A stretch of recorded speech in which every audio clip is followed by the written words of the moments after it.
because I know a lot of people who had alcohol and drug addiction, but when it came to the food, it was much, much more intense. First of all, we got to eat 3 times a day.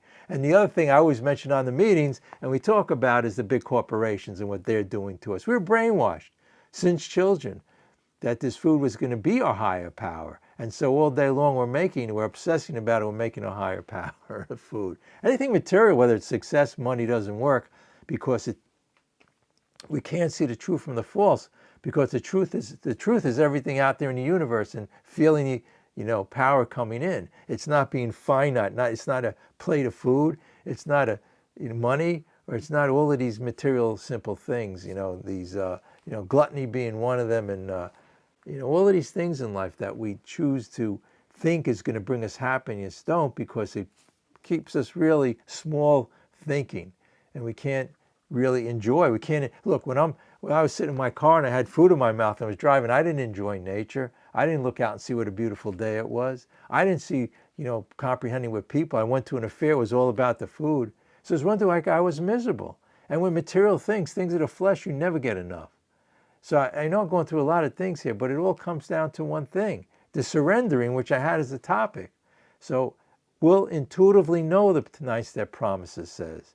And the 10-step goes into how we don't even have to swear it off. It'll be taking away this obsession. If you liked the video so far, press the like and subscribe button.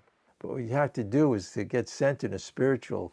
And spirituality also tells me my body's God's temple, but it's also telling me I don't want all of these man-made foods that are poison. Would you, even when you let go and you want spiritual things, you don't want even food itself.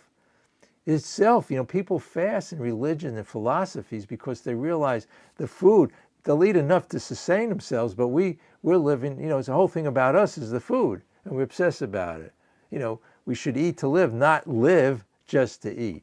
You know what I'm saying? So we have this perception change when we see new pair of glasses, life differently. And again, this relates to everything in our lives. It says, that was the beauty of it. When I came into this program, the whole thing opened up because I could put in step 1 everything in there. I'm powerless over everything. Really, to me, step 1 is the whole key here. When I started to realize the power of step 1, and then it put me in a position where I started to realize I can't do it. My best thinking, my ego, self-centeredness brought me into the self-centered fear. That's what the 4th step is all about, these defects of character, pride being number 1, right? The ability, the ego.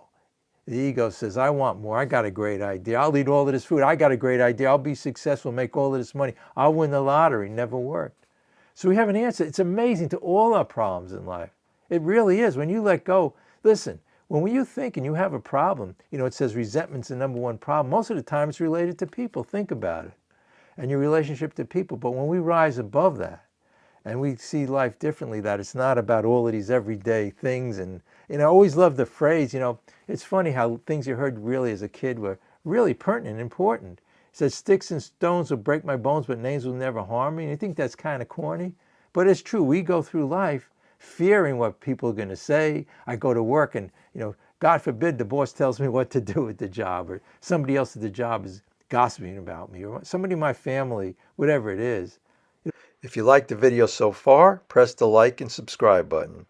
Come to our free Zoom meeting. See info in description. Now back to our video. It all comes down to the same thing. But the great thing is that when we surrender to our addictions, when we surrender to life, then we can live life. And life surrenders to us. When we're fighting it, life fights back, right? When we're fighting our addiction to food, it's fighting back. We're fighting it. Then we can't feel the real, like a stomach when it's full. We can't feel our brain when it tells us we're full, because we're fighting it and we're in fear. Paralyzed by fear is the key word here. Again, the body knows what to do. Your stomach receptors know when they're full. And when, actually start to realize when people gain weight and who have normalcy towards food and they start to feel the stomach getting bigger, their body getting bigger, they have like a regular normal feedback mechanism. The feedback of the body says, listen, we don't want to be this way. We want to be leaner so we can walk around, actually, and we don't need all this body fat. And the hypothalamus in the brain knows what to do. So we started to realize all the craziness that goes into all our thinking, and that I got to the point where I put myself in this position. I created this self-will that took away my ability to think normally with anything. I know we always talk about everything here. It could be alcohol, it could be drugs, it could be our perception towards life. Somebody feels they have to be famous like a movie star, or do well, or be successful, and then they get self-centered fear and they can't function anymore. We can't do things on self-will, because then we're trying to take control and micromanage, I love that term, our whole body. Again, with sports, if you're trying to hit a baseball or catch a baseball and you're trying to figure out the angle you should hold your arm, what you should do here, there. But they talk about in sports about being in the zone. And the same with life. We could be totally in the zone with life, relaxed, centered, and letting just things flow and be natural. So getting back to addiction with food, I started to realize the more I obsess, the more I try to control it, and I get into the self-centered fear about it, and I start fearing the food, the more we resist something, the more we fight it, the more strength we give it.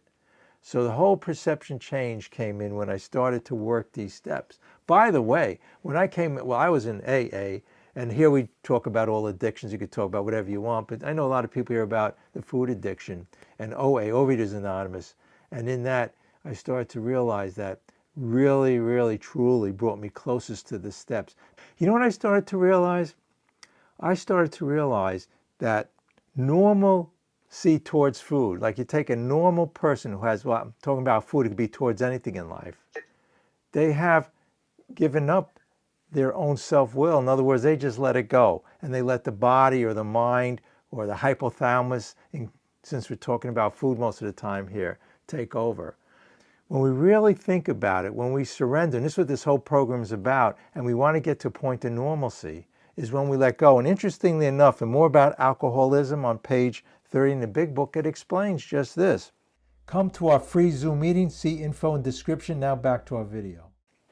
We learned in the middle of the page that we had to fully concede to our innermost selves that we were alcoholics. And we know that no real alcoholic ever recovers control.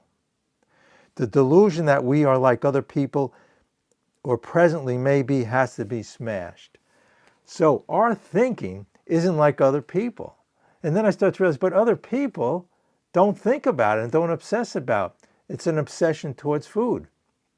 Just like some people obsess about alcohol, some people obsess about drugs, some people obsess about becoming wealthy, whatever it is, money, success, things of the flesh it's called. So we need a way out of this whole mess, because our thinking, our best thinking, got us here. So what we need to do was let go to get to a position of normalcy it talks about in the 10-step promises. Safe and protected, not even having to fight it. So the surrender, and I have that as a topic I put in the lobby. Some of you may have gotten here earlier, but I put it in a little bit later. I didn't realize it wasn't in there, but the topic is surrender.